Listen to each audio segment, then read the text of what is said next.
अंकिता को दे देना, अंकिता को वो। चुप रहो सब, शांत हो जाओ। बहुत मस्ती करते हो तुम लोग। चलो मैं कुछ सवाल पूछूंगा, उसके जवाब देना। तुम बताओ सबसे ज्यादा बारिश कहाँ होती है? जमीन पर। बकवास मत करो, शांत रहो सब। तुम बताओ नदी का बहुवचन क्या होता है? ऐसे चुप क्यों हो? बोलती क्यों नहीं कुछ तुम? क्यों नहीं आता? बकवास मत करो। तुम लोग कभी नहीं सो सकते, तुम लोग को छुट्टी चाहिए। को कक्षा में लेकर जाती है और बच्चों से परिचय कराती है।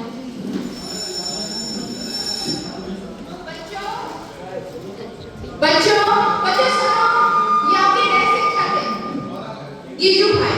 आज से यही आपकी कक्षा में पढ़ाएंगे। इनसे मन लगा के पढ़ना और इन्हें परेशान बिल्कुल मत करना, ठीक है? ठीक है। नमस्ते बच्चों, आज से कक्षा में ना ही डांट होगी ना ही डर। हाँ, और आज पढ़ाई के साथ नहीं खेल के साथ शुरू करते हैं।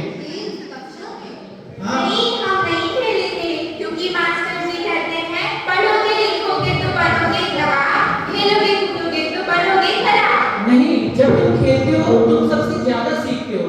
चलो एक शब्द जोड़कर खेल खेलते हैं। मैं एक शब्द कहूंगा और उससे जुड़ी बातें तुम बताओगे। पेड़, हवा, झूला। आज बच्चों के चेहरे पर डर नहीं, खुशी थी। डर के खिलाफ सोच की लोड़ी थी। नशे में ये जो भाई कक्षा में प्रवेश करते हैं। नमस्ते बच्चों, आज एक कहानी से शुरू करते हैं। हाँ, एक राजा था जिसकी 7 रानियां थी। 7 रानियों के 7 राजकुमार थे और 7 राजकुमार के बड़े बड़े महल थे। हाँ, चलो छुट्टी। बस बता रहा हूँ। तो एक दिन वह राजा जंगल गया और वहां जाकर खो गया। आगे उसे जंगल में छिपा हुआ एक झरना मिला। नहीं सर, मुझे एक छोटा बच्चा मिला जिसे मदद चाहिए थी। शाबाश, बहुत बढ़िया। तुम्हारी कल्पनाएं तो किताबों से भी बढ़कर है।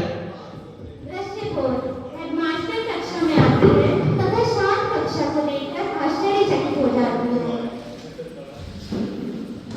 अरे, ये वही कक्षा है जो हमेशा शोर मचाती थी। मैम, हम कहानी सुन रहे थे और नए शब्द जोड़कर खेल खेल रहे हैं। अच्छा, कैसे बदल रहे सब? डांट से बच्चे शांत होते हैं पर प्यार से बदलाव आता है। तो आप डांटते क्यों नहीं? हमें तो कक्षा शांत करानी है ना।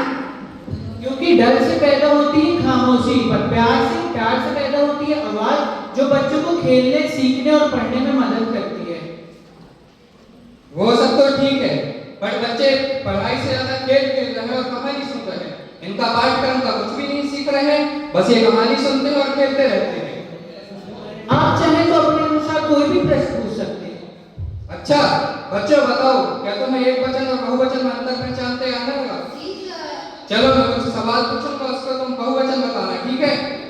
तो बताओ नदी का बहुवचन, पेड़ का,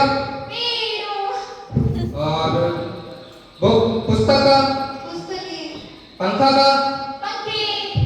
इस प्रकार शिक्षक वचन से संबंधित अनेक प्रश्न करते हैं और बच्चे सभी सवालों का सही जवाब दे देते हैं। अरे वाह, ये कैसे हुआ? हाँ, हमें भी बताइए। चलो बच्चों, फिर वही खेल खेलते हैं। जाओ।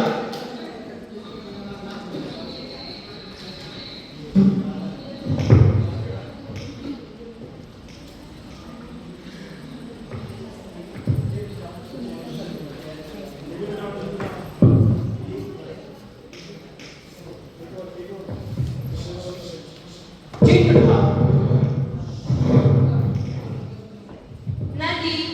अब इसके वचन का तुम एक ढूंढो।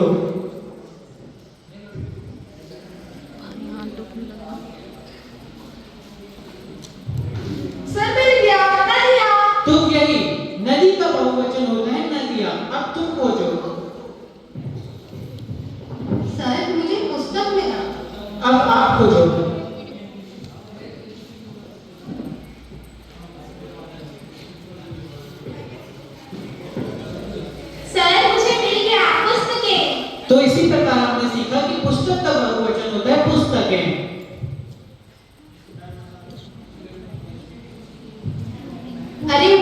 ये तो बड़ा ही आसान था। जब बच्चे अनुभव करते हैं तो वो एक पल में ही सीख जाते हैं। सही कहा आपने।